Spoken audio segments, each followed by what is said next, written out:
ॐ अज्ञानतिमिरन्धस्य ज्ञानाञ्जनशलाकया चक्षुरुन्मिलितं येन तस्मै श्रीगुरवे नमः। श्रीचैतन्यमनोभीष्टं स्थापितं येन भूतले स्वयं रूप कदा मह्यं ददाति स्वपदान्तिकं।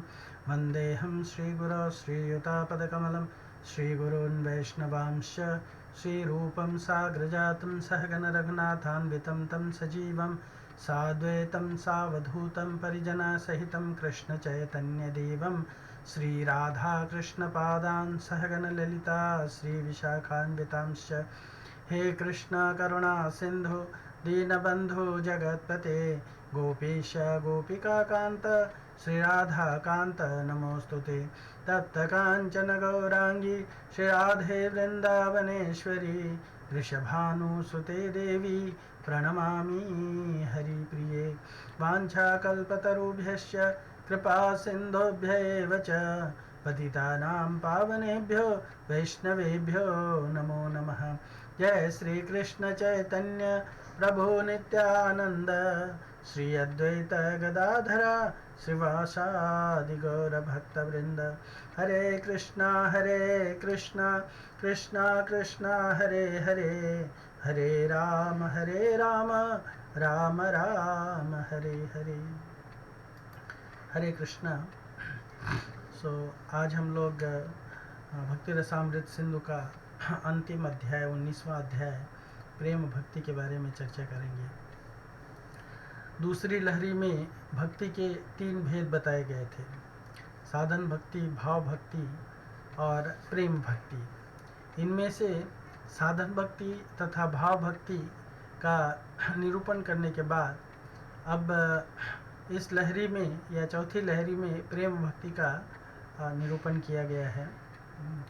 भक्ति का मुख्यतः साधन भक्ति और साध्य भक्ति 2 भेद माने गए हैं, जैसा कि हम लोगों ने स्टार्टिंग में चर्चा किए थे।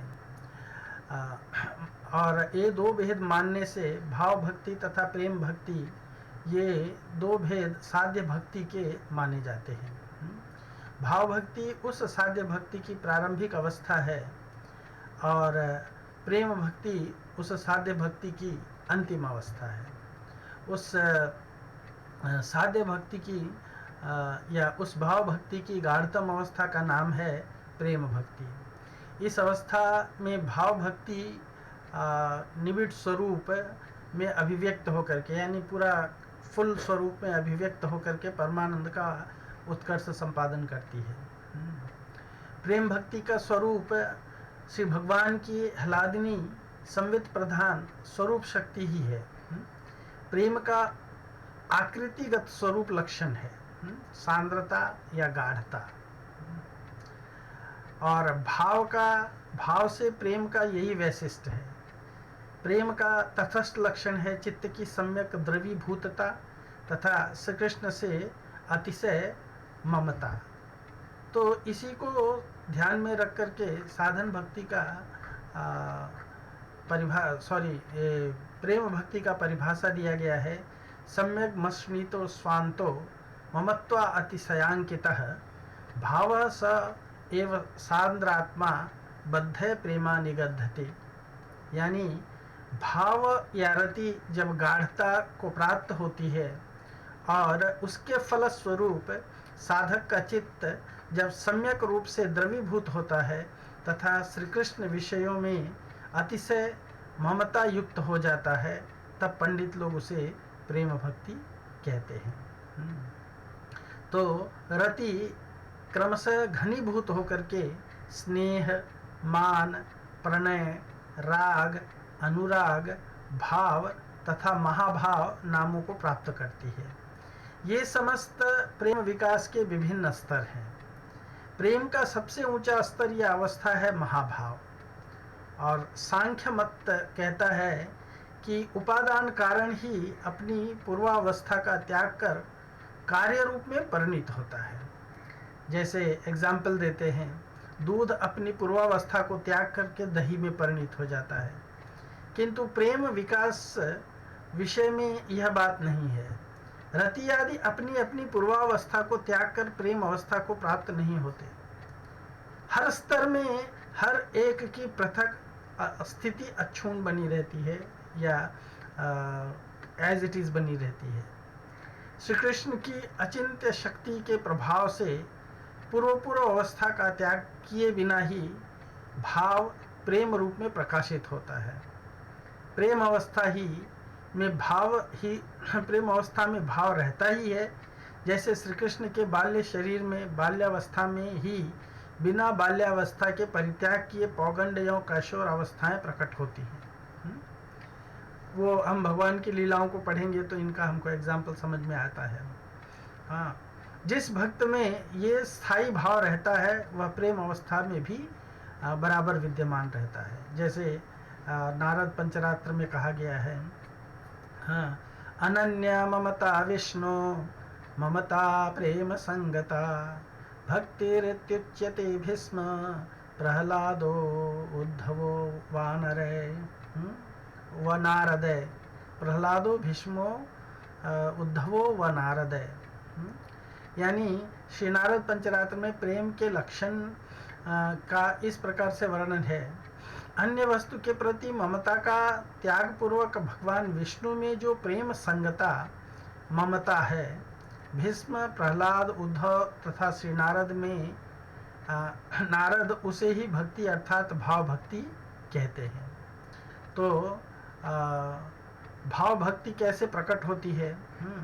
इसमें भाव भक्ति के बारे में प्रेम भक्ति के बारे में कहा गया है कि इसके 4 अंडरस्टैंडिंग है इस श्लोक के। प्रेम भक्ति का जो सम्यक मश्नितो स्वांत, हाँ, ममत्व अतिशयांकित स्वभावा एव सांद्रात्मा बद्ध प्रेम निगद्धते।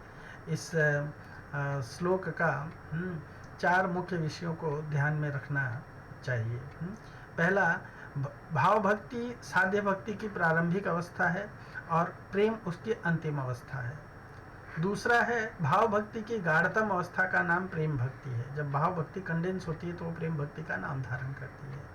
और चौथा है, तीसरा है, प्रेम अवस्था में भाव भक्ति अपने स्वतंत्र रूप में अभिव्यक्त होकर के परमानंद का उत्कर्ष संपादन करती है। और चौथा है, प्रेम भक्ति का स्वरूप श्री भगवान की हलादिनी संबित प्रधाना स्वरूप शक्ति ही है।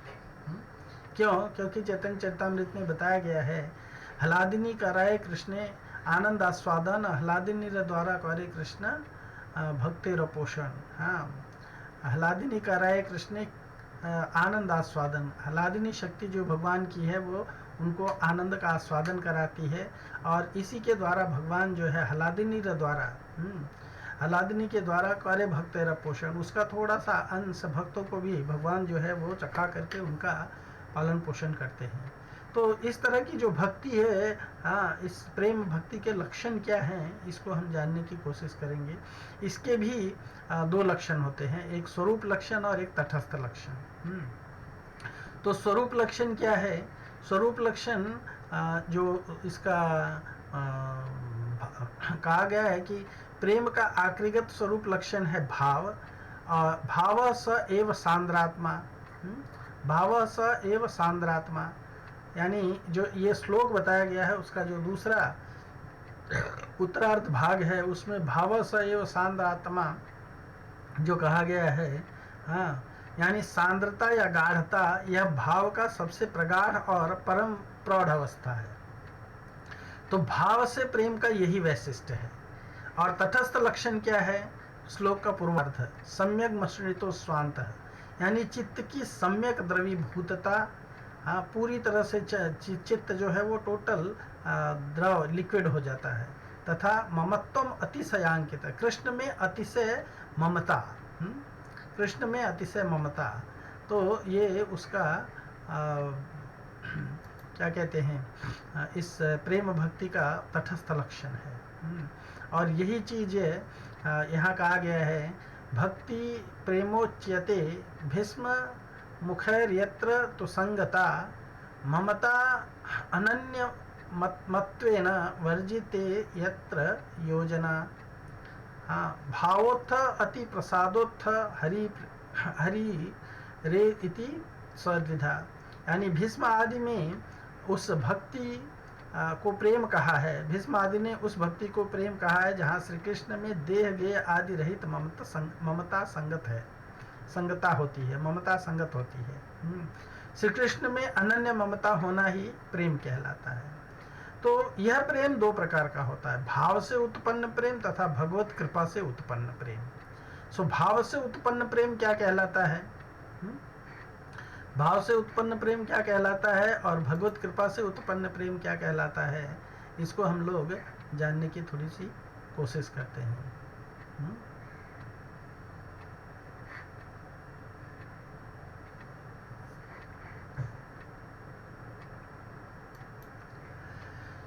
भावोत्थ या भाव से उत्पन्न प्रेम क्या है? भाव एवांत रंगाणाम अंगानाम अनुसेवया आरूढ़ परमोत्कर्ष भावोत्थ परिकीर्तितः।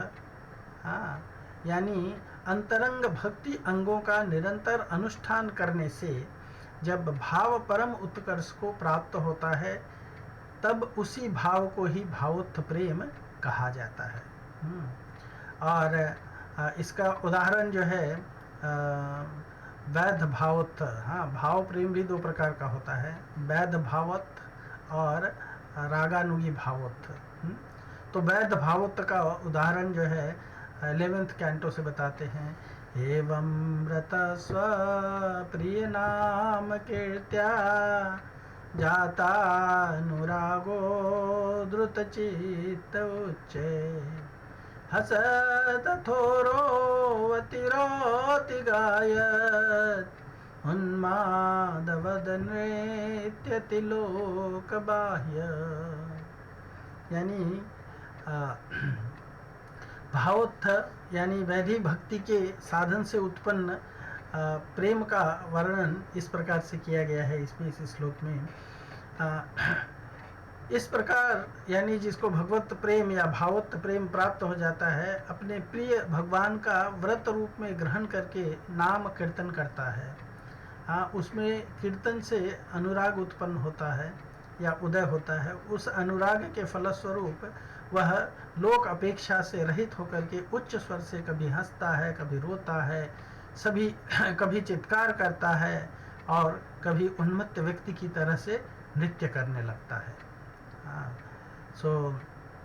इसके बारे में कहते हैं कि कीर्तन आदि भक्ति के जो अंतरंग अंग हैं, श्रवणम कीर्तनम, ये जो भक्ति के अंतरंग अंग हैं उनका अनुष्ठान करने से भाव उदित होता है। अतिशय निष्ठा और आसक्ति सहित उन अंगों का अनुष्ठान निरंतर करते रहने से वह भाव गाढ़ता और परमोत्कर्ष को प्राप्त करता है। तब जब चित्त द्रवीभूत होता है और श्री कृष्ण में अत्यंत ममता बुद्धि जागृत होती है, तब वह भाव ही प्रेम में परिणित हो जाता है।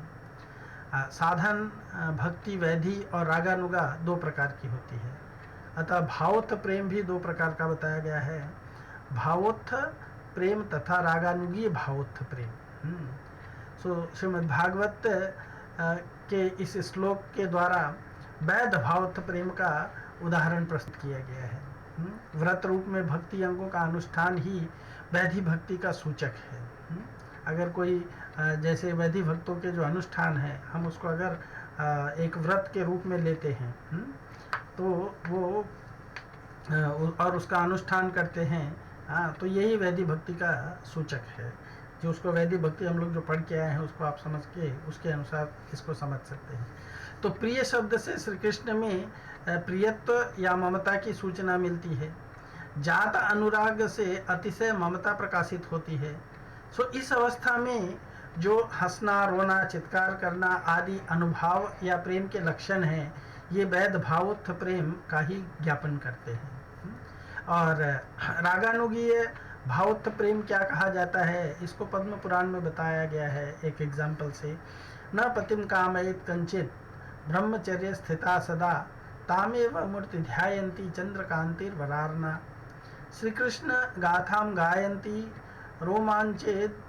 रोमांचोद्भवेद लक्षणा अस्मिन् अन्वन्तरे स्निग्धा श्रीकृष्ण प्रियवर्तया।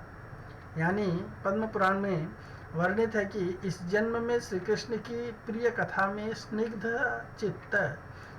चित्ता होकर ब्रह्मचर्य व्रत परायण सुंदर मुखी चंद्रकांति पुलकित शरीर से श्री कृष्ण कथा गान करते हुए और श्री कृष्ण की मूर्ति का ध्यान में अन्य किसी को भी पति रूप में कामना नहीं करती है।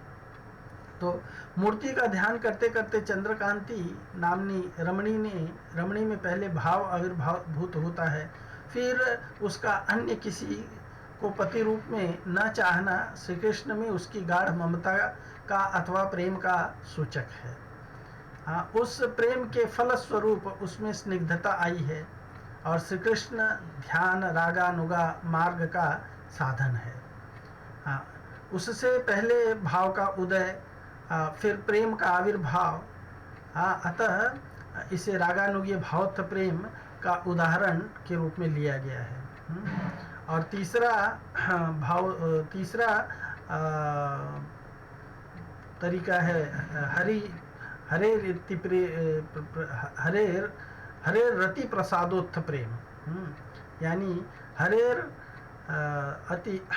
रति प्रसादोत् अयम संगदा ना अधिरात्मनः। जैसे भगवान के श्री भगवान की यह अति कृपा ही अर्थात श्री भगवान के संग दान से ही आरंभ होती है। तो भगवान के संग दान से आरंभ होती है, तो उसका एग्जाम्पल जो है इसमें दिया गया है। तेनाधीत श्रुतिगणा नोपासीत महत्तमा आवृता तप्त तपसः तत्संगान माम उपागताः। यानी ये 11th कैंटो में बताया गया कि भगवान श्री कृष्ण ने उद्धव जी के प्रति कहा है, सुग्रीव हनुमान आदि ने वेदाध्ययन नहीं किया। वेदाध्ययन के लिए उन्होंने वेद निष्णात महत्पुरुषों की भी उपासना नहीं की, किसी प्रकार का व्रत आचरण भी नहीं किया, कष्ट साध्य कोई तपस्या भी नहीं की, केवल मेरे संग के कारण ही उन्होंने मुझे प्राप्त कर लिया। तो जैसे कि पंचरात्र में बताया गया है, ये कृष्ण कृपा से जो प्रेम उत्पन्न होता है, वो प्रेम भी जो है वो दो प्रकार का होता है। वो प्रेम भी दो प्रकार का होता है। एक महात्म ज्ञान से युक्तश्च, वो महात्म ज्ञान से युक्त प्रेम होता है, और दूसरा एक्चुअली जो पहला पॉइंट है कि भीष्म आदि ने भी प्रेम भक्ति को उस भक्ति को प्रेम कहा जहाँ कृष्ण में देह का आदि ममता रहित संगता होती है। तो उसमें 2 पॉइंट याद रखने के लिए हैं। जैसे प्रेम के स्तर पर मैं और मेरा की धारणा, यानी मैं कौन हूँ और मेरा क्या है, पूरी तरह से कृष्ण पर केंद्रित होती है। यानी मैं कृष्ण का हूँ, मैं कौन हूँ, मैं कृष्ण का हूँ, और मेरा क्या है, कृष्ण मेरे हैं। जैसे मैं कृष्ण का सेवक सखा इत्यादि हूँ और कृष्ण ही मेरे स्वामी सखा इत्यादि हैं, और यह स्वामीगत की भावना केवल कृष्ण की संतुष्टि के लिए होती है। जैसे मैं कृष्ण का सेवक सखा इत्यादि के रूप में उन्हें संतुष्ट करूँगा और कृष्ण को अपना समझ करके उन्हें स्वामी सखा इत्यादि के रूप में उन्हें स्वीकार करूँगा। श्रील प्रभुपाद जी बताते हैं कि प्रेम केवल कृष्ण के लिए ही लागू होता है, अन्य किसी के लिए संभव नहीं है। इस भौतिक जगत में प्रेम के नाम पर जो कुछ होता है वह दूषित वासना के अलावा और कुछ भी नहीं है। तो कहते हैं कि रति जब क्रमशः घनीभूत होकर के स्नेह मान प्रणय राग अनुराग भाव और महाभाव नाम को प्राप्त करती है, तो ये सभी प्रेम विकास के विभिन्न स्तर हैं। प्रेम का सबसे ऊंचा स्तर है महाभाव, और इसका प्रकाट्य केवल राधा रानी महाप्रभु और श्री माधवेंद्रपुरी में प्रकट होता है। चैतन्य चरितामृत में कहा गया है, हलादिनी रसार प्रेम प्रेम सार भाव भावेर परम काष्ठा नाम महाभाव। महाभाव स्वरूपा श्री राधा ठाकुरानी सर्वगुण खानी कृष्ण कांता शिरोमणि। यानी राधा रानी जो है कृष्ण कांता शिरोमणि है और वो महाभाव स्वरूपा है। ये हम लोग जो डिस्कस कर रहे थे कि भाव, इस तरह का प्रेम जो है वो 2 तरीके से प्राप्त होता है, एक भावत्व और श्री हरि प्रसाद, भाव से उत्पन्न तथा कृष्ण कृपा से उत्पन्न। सो भाव से उत्पन्न प्रेम को हम लोगों ने देखा कि भाव उत्त प्रेम और वैधि भावोत्त प्रेम और रागानुगी भावोत्त प्रेम है ना। तो वैधि भावोत्त प्रेम का और रागानुगी भावोत्त प्रेम का लक्षण हम लोगों ने देखा। अब भगवत कृपा से उत्पन्न जो हरेर रति प्रसादोत्त, भगवत कृपा से उत्पन्न जो प्रेम है, वो कैसा होता है। भगवान की यह अति कृपा उनके ही अर्थात श्री भगवान के संग दान से प्राप्त होती, जैसा कि हम लोगों ने अभी देखा। हाँ, तो भगवान श्री कृष्ण ने भागवत में उद्धव जी के प्रति ये कहा है कि सुग्रीव, हनुमान, यज्ञ पत्नी, ब्रज गोपी आदि ने वेदाध्ययन नहीं किया। वेदाध्ययन के लिए उन्होंने वेद निष्णात महत्पुरुषों की कभी उपासना नहीं की, किसी प्रकार का व्रताचरण नहीं किया, कष्ट साध्य कोई तपस्या भी नहीं की। केवल मेरे संग के कारण ही उन्होंने मुझे प्राप्त कर लिया। तो ये प्रेम भी हरे रति प्रसादोत्थ प्रेम भी दो प्रकार का होता है, महात्म ज्ञान युक्तश्च और केवला अथवा माधुर्य मात्र ज्ञान युक्तश्च। सो पंचरात्र में महात्म ज्ञान युक्तश्च प्रेम के बारे में बताया गया है। प्रेम पंचरात्र में महात्म ज्ञान युक्तश्च प्रेम के बारे में बताया गया है कि महात्म ज्ञान युक्तस्तु सुदृढ़ सर्वतो अधिक स्नेहो भक्ति रीति प्रोक्तस्तया साष्टादया अन्यथा नान्यथा। और उस कहा गया है कि वह भगवत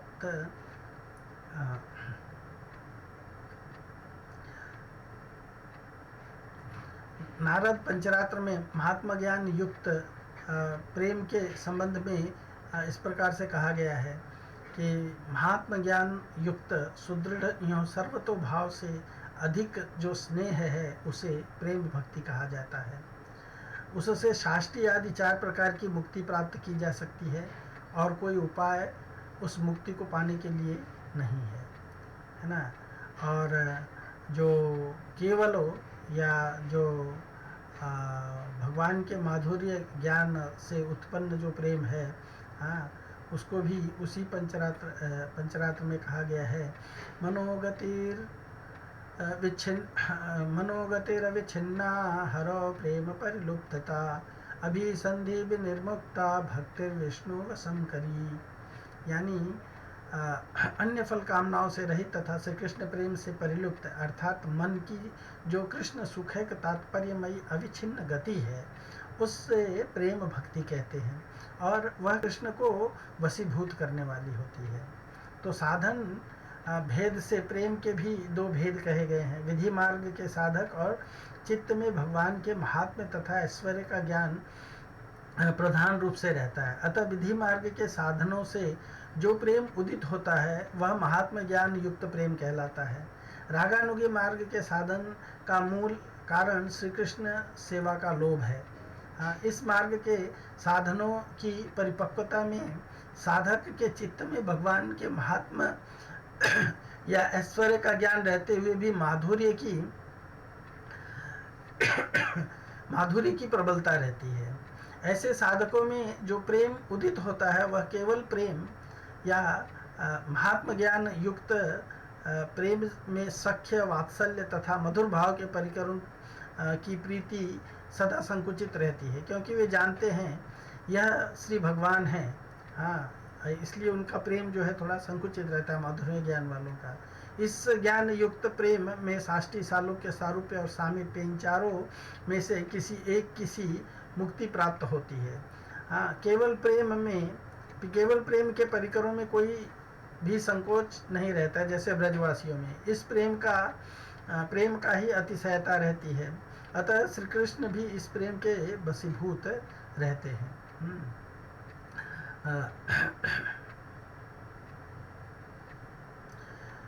महिमा ज्ञान युक्त द्विविधि मार्गानुसारिणम रागानुगाश्रितानां तो प्रायश केवलो भवेत्। यानी विधि मार्ग के अनुयायी साधकों का प्रेम महिमा ज्ञान युक्त होता है और रागानुगा मार्ग के साधकों का प्रेम तो प्रायश केवल प्रेम होता है।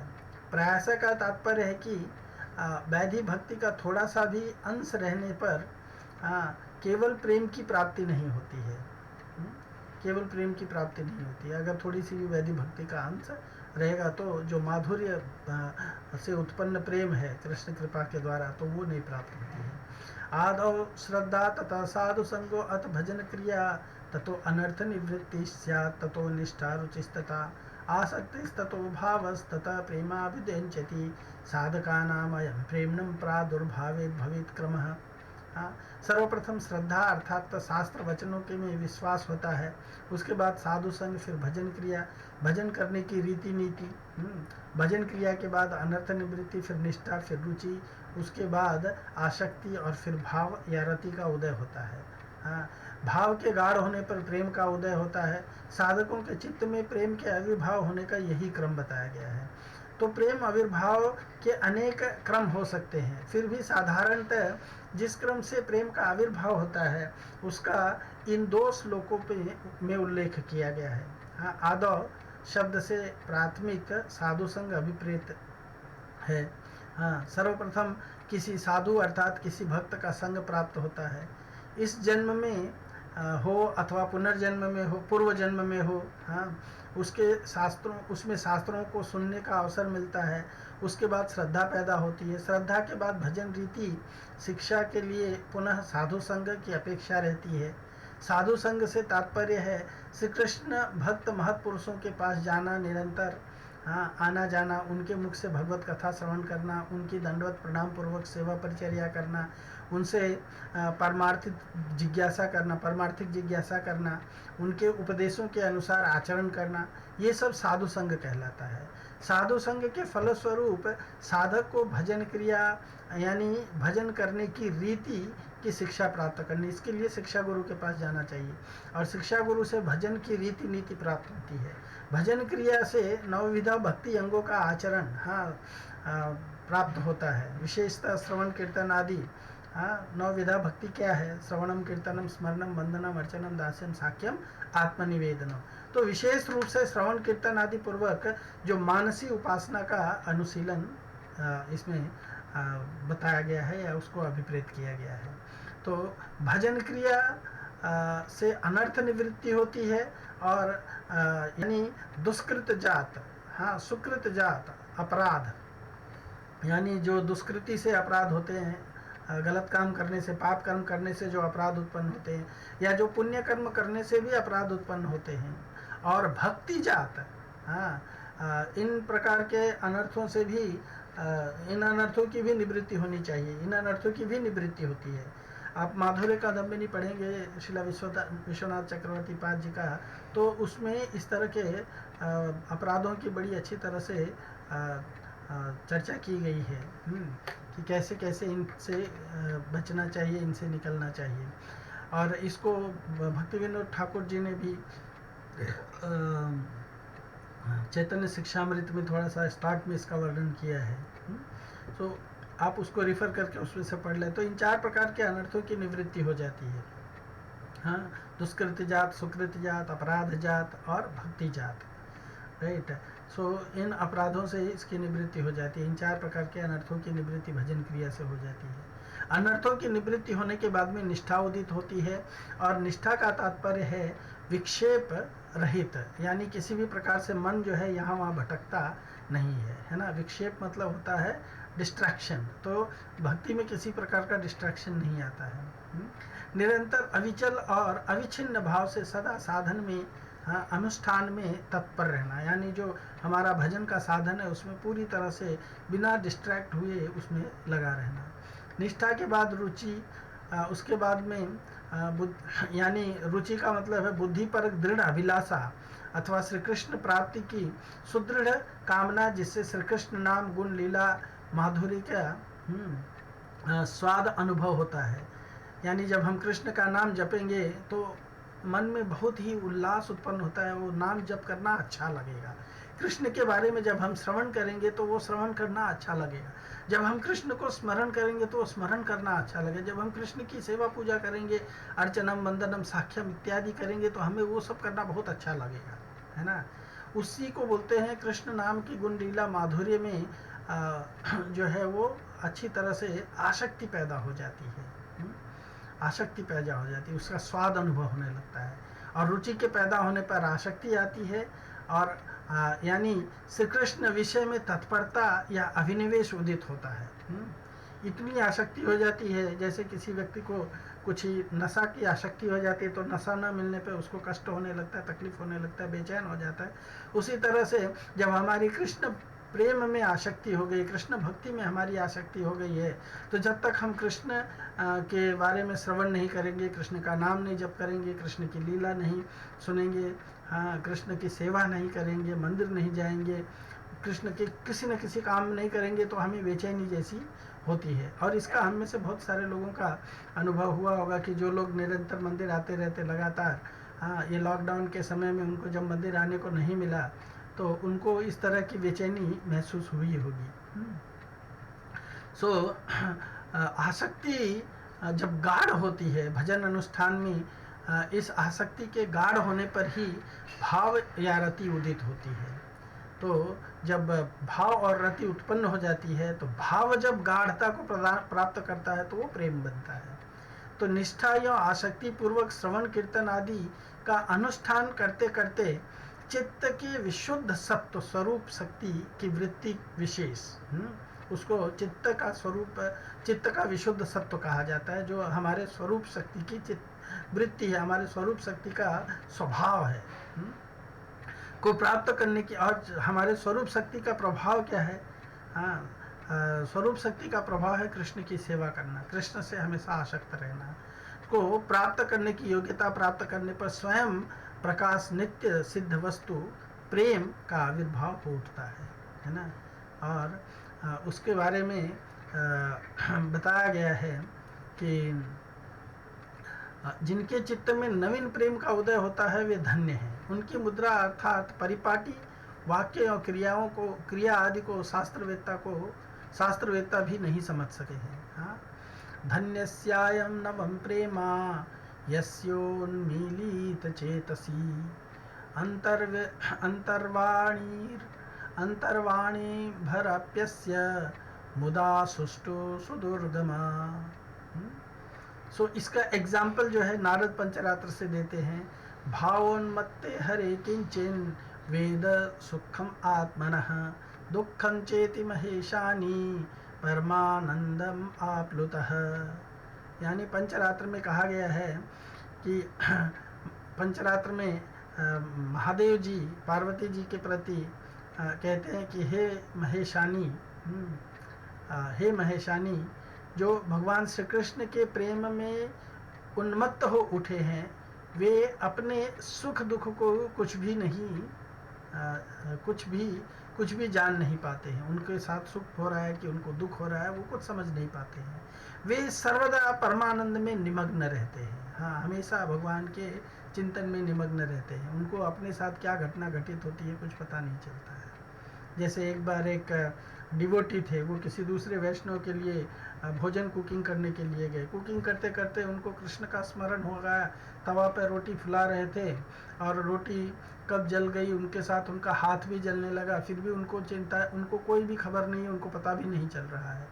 और जब चमड़ा जलने का बास आया तो बाहर बैठा हुआ वैष्णव को लगा कि अरे ये क्या कुकिंग कर रहे हैं। तो अंदर जाके देखते हैं तो उनका हाथ तवा पर पड़ा हुआ है और वो कृष्ण चिंतन में पूरी तरह से लीन है। उनको ये भी नहीं पता चला कि उनका हाथ जल रहा है। हाँ, तो इस तरह से जो कृष्ण चिंतन में पूरी तरह से लीन रहते हैं, हाँ, उनके बारे में ये महादेव जी पार्वती जी से कहते हैं कि जो कृष्ण प्रेम को प्राप्त कर लेते हैं, उनकी ऐसी परमानंद अवस्था में वो हमेशा निमग्न रहते हैं। देह आदि के सुखजनक तथा दुखजनक जितने व्यापार लोगों में दिखते हैं, जिस व्यक्ति में भाव प्रेम का उदय होता है उसमें भी वे सब दिख सकते हैं, है ना। किंतु भेद इतना है कि साधारण लोगों के अंतस्थल को वे स्पर्श करते हैं। हाँ, उन्हें उनकी सुखमय या दुखमय अनुभूति होती है, परंतु जात प्रेम भक्तों में केवल बाहरी व्यापार मात्र के रूप में रहते हैं। वे उनके चित्त को स्पर्श नहीं करते, वे उनका कुछ अनुभव ही नहीं कराते, क्योंकि वे प्रेम जनित आनंद में ही विभोर रहते हैं। प्रेम से जो आनंद प्रकट होता है वो उसी में निमग्न रहते हैं, और उस आनंद रस का से वे सम्यक रूप से आप्लावित रहते हैं। उनके चित्त में सुख होता है, हाँ, उनके चित्त में सुख होता है भगवत प्राप्ति से, और यदि दुख भी होता है तो भगवान की अप्राप्ति में। अगर भगवान लुप्त हो जाते हैं तो वो दुख हो जाता है उनको, हाँ। और अगर भगवान, जैसे एक बार रूप गोस्वामी जी राधा कुंड के किनारे किनारे घूम रहे थे, तो अचानक उनको भगवान के दिव्य दर्शन हुए। उस दिव्य दर्शन में वो देखते हैं कि भगवान जो है श्री राधा रानी को एक झूले पे झुला रहे हैं, झूले पे झुला रहे हैं, और झुलाते झुलाते कृष्ण जो है राधा रानी को इतना जोर से झुलाते हैं कि राधा रानी जो है झूले की जो डाल है उसके चारों तरफ ऐसे वर्टिकल गोलाकार घूम करके आ जाती है, तो राधा रानी बहुत जोर से डर जाती है, हाँ। उनको डरा हुआ देख करके, और कृष्ण उनको इस तरह से घुमाते हैं तो उनको हंसी आ जाती है, और वो हंसने लग जाते हैं ये देख करके, हाँ। जैसे हम भी किसी को झूला झूलते हुए देखें, और अगर उसके ऊपर वो कोई क्या कहते हैं, कुछ एंटिक करे तो देख करके हमको भी हंसी आती है, तो रूप गोस्वामी को भी हंसी आ गई। अचानक वो लीला उनसे लुप्त हो गई, अचानक वो लीला उनसे लुप्त हो गई, तो वो बड़े दुखी हो गए। वो बहुत खुशी थे जब वो लीला देख रहे थे, और जैसे ही लीला लुप्त हो जाती है तो वो दुखी हो जाते हैं। तो ये है भगवान का प्रेम जिनको प्राप्त होता है, तो जब वो भगवान के संग में रहते, भगवान की लीलाओं का स्मरण करते हैं, देखते रहते हैं, तो वो बड़े प्रसन्न रहते हैं। लेकिन जैसे ही वो लीलाएं जो होती हैं, हाँ, वो उनके इसलिए उनका सुख होता है भगवान के इसमें विभोर रहना, भगवान के लीला में विभोर रहना, भगवत प्राप्ति में, हाँ, उनके चित्त में सुख होता है। और यदि दुख होता है तो भगवान की अप्राप्ति में। इसके अतिरिक्त कोई सुख दुख उनके चित्त को स्पर्श नहीं करता है।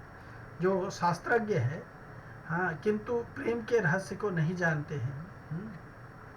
जात प्रेम भक्तों की चेष्टाओं में, जिनके अंदर प्रेम उदित हो चुका है, ऐसे भक्तों की चेष्टाओं को के मर्म को समझने में वो जो असमर्थ होते हैं वैज्ञानिक लोग, है ना, बुद्धिमान लोग, केवल पढ़ लिख करके लेने से, बड़ी बड़ी उपाधियां प्राप्त करने से शब्दों का अर्थ तो जाना जा सकता है, परंतु भक्ति या प्रेम के मर्म को कदाचित नहीं समझा जा सकता है। प्रेमी भक्त लोकातीत होते हैं, अतः उन्हें धन्य धन्य कहा गया है। प्रेमा, वो कहा गया ना, प्रेम, नारद पंचरात्र में नारद जी प्रेम भक्ति की परिभाषा, प्रेम की परिभाषा करते हुए कहते हैं कि अति सूक्ष्मतरम अनुभवजन्यम, अति सूक्ष्मतरम अति सूक्ष्मतरम अनिर्वचनीयम अनुभवजन्यम प्रेम स्वरूपम। प्रेम जो है अति सूक्ष्म होता है, यानी इतना सूक्ष्म होता है कि वो दिखाई नहीं देता है, हाँ। अति सूक्ष्मतरम अति सूक्ष्मतरम अनुभवजन्यम, अनिर्वचनीयम। अनिर्वचनीय मतलब इसको वाणी से एक्सप्रेस नहीं किया जा सकता है। इनफैक्ट अगर कोई इसको वाणी से एक्सप्रेस करता है तो वास्तव में वो प्रेम नहीं करता है, जैसे कि रविंद्रनाथ टैगोर जी अपने इस कविता में लिखते हैं, हाँ, never seek to tell thy law, law that told can never be, for the gentle wind doth blow silently invisibly. यानी प्रेम के बारे में अगर कोई कहता है कि मैं आपसे प्रेम करता हूँ, तो वो वास्तव में प्रेम नहीं करता है। क्यों? क्योंकि प्रेम जो है एक अनुभव की बात है, हाँ, वो कह करके बताने की बात नहीं है। इसलिए रविन्द्रनाथ जी कहते हैं never seek to tell thy law. आप किसी से प्रेम करते हो तो ये मत कहने का प्रयत्न करो कि मैं तुमसे प्रेम करता हूँ। क्यों? प्रेम, love that told can never be. अगर कोई कह देता है कि मैं प्रेम करता हूँ तो वो वास्तव में प्रेम नहीं करता है। फॉर द जेंटल, एग्जाम्पल देते हैं, जिस तरह से एक मधुर बयार बहती है ना, मधुर बयार बहती है तो वो आपको आकर के कुछ कहती नहीं है, केवल आपको टच करके चली जाती है, और उसके टच करने से आपको वो अनुभवजन्यम फीलिंग आती है केवल। तो भक्ति के प्रेम को समझ पाना पढ़ा लिखा करके व्यक्ति या बुद्धिमानी से या शब्दों के ज्ञान को जानने से वो नहीं समझ सकता है। प्रेमी भक्त लोकातीत होते हैं, उन्हें धन्य धन्य कहा गया है। प्रेमणम एव विलासत्व त्यासत् साधकेष्वपि अत्र स्नेहादयो भेदा विचित्र नहि संसिता। श्रीमत् प्रभुपादाम्भोजे सर्वा भागवतामृते व्यक्तिकूतास्ति गूढ़ापि भक्ति सिद्धांत माधुरी।